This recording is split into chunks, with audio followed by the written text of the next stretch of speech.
Welcome back, everyone. It is time for our triple play, the three tickers that we're all watching. So I'm going to start with an oldie but goodie that we haven't seen in a while, which is Redbox, ticker symbol RDBX. Now, of course, you'll remember this is the entertainment company that started with these red DVD movie rental kiosks before adding streaming to the mix. But as you can see, the stock is up more than 50% for the day. A lot of people were wondering why. It was up more than 60% this morning. Now, trading actually had to be halted twice this morning due to volatility, as the daily trading volume far exceeded its average of about 5 million shares. Now, social media has been buzzing about traders targeting the company's shares for a short squeeze, especially since the company's CFO stepped down last week. There was also a regulatory filing with the SEC Thursday that revealed that Redbox received access to a $50 million credit line. But they also laid off 10% of its workforce in April as part of some of these cost-cutting measures as COVID really took a bite out of its business. So it'll be interesting to see, is this a blip, or are we back in the phase of the meme stocks? Are they making a revival? We'll just have to see.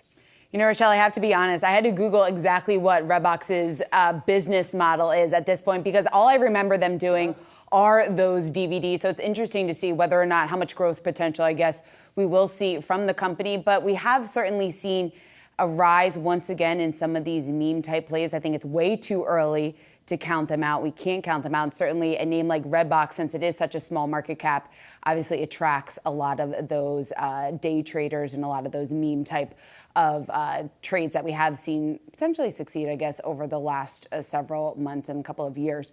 But let's go from one of the big winners today to actually one stock that's under significant amount of pressure, and that's Spirit. So Spirit's board unanimously rejecting JetBlue's $3.6 billion takeover offer over what they say is antitrust risk. And now Spirit CEO Matt Gardner writing a letter to JetBlue saying that the proposal, quote, involves an unacceptable level of closing risk, and that Spirit, quote, continues to believe in the strategic rationale of the proposed merger with Frontier. Now, that was made a few months ago. So JetBlue's offer is much higher than the bid by Frontier for $22.44 a share. Spirit's decline is the worst that we've seen in nearly 2 months, and you can see the stock there off just over nearly 10%, Dave. So certainly a huge hit. Investors in Spirit kind of wondering why maybe they didn't go with that better offer from JetBlue, but we'll see. It certainly makes Frontier and Spirit a massive player, not only in the industry, but the largest discount airliner. Yeah, and some feel that's why the deal wasn't going to be approved, because JetBlue technically falls in another category just above Frontier and Spirit. And now Frontier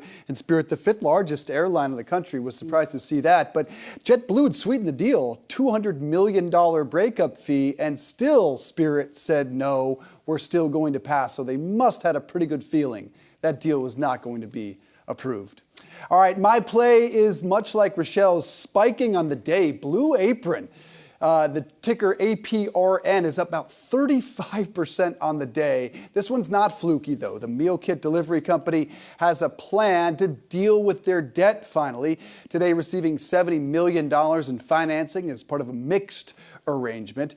CEO Linda Finley will contribute $500,000. Now, that $70 million might sound small in the grand scheme of things, but not so much. That's more than half the company's market cap at this point.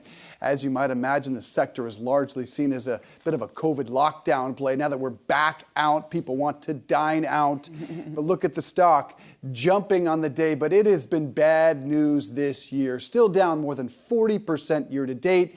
The sector as well, HelloFresh, probably its biggest competitor, also down 40+% on the year. I have never tried a meal kit at home. Rochelle, have you? Many. Let me tell you, I mean, for some of these kits, you have all these good intentions, and then you're like, but I don't feel like this. So I think when you factor in that, you kind of get a little bit bored. And then you factor in the price of food, what inflation is doing. It's like, is it worth it for me to buy this kit or just get the groceries myself and try and save some money where I can at different stores? So it'll be interesting to see. Obviously, people are returning to work and returning back to some of these restaurants, but we are still in this hybrid work model. So there might still be a bit of room for growth, but we'll have to see if they end up bumping up against a ceiling. Yeah, it's pretty tough. Yeah, I was going to say, I have tried some of these meal kit services, and my big problem is they say it's going to save you the time, but it doesn't save you that much time. I want something that's like under 10 minutes, everything's basically done, I just need to pop it into the oven. These things take like 30 to 40 minutes. I don't know. That's why I have a little bit of problem. Does it with some save of you these money? things.